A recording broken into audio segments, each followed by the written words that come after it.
নারায়ণগঞ্জের ফতুল্লায় শিবু মার্কেট এলাকায় প্রতিদিনই তীব্র যানজটে চরম ভোগান্তিতে পড়েছেন সাধারণ মানুষ।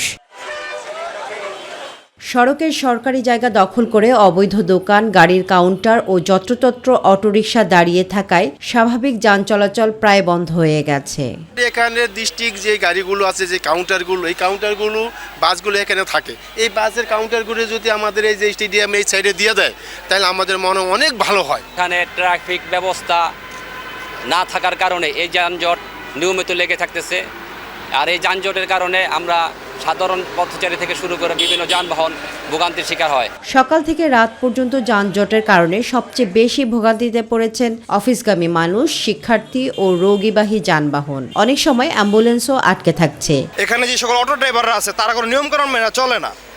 তারা ইচ্ছে মতো গাড়ি রাখবে, রাইখা তারা ধরেন যে লোকাল বাস পর্যন্ত তারা আটকা রাখে। ইহাতে কিভাবে পরিত্রাণ পাওয়া যায় সেই জন্য ব্যবস্থা নেওয়ার জন্য আমি জোর অনুরোধ জানাচ্ছি। এলাকাবাসীর দাবি, দ্রুত অবৈধ স্থাপনা উচ্ছেদ, অটোরিকশার জন্য নির্দিষ্ট স্ট্যান্ড এবং নিয়মিত ট্রাফিক ব্যবস্থাপনা জোরদার না হলে পরিস্থিতি আরও ভয়াবহ হয়ে উঠবে।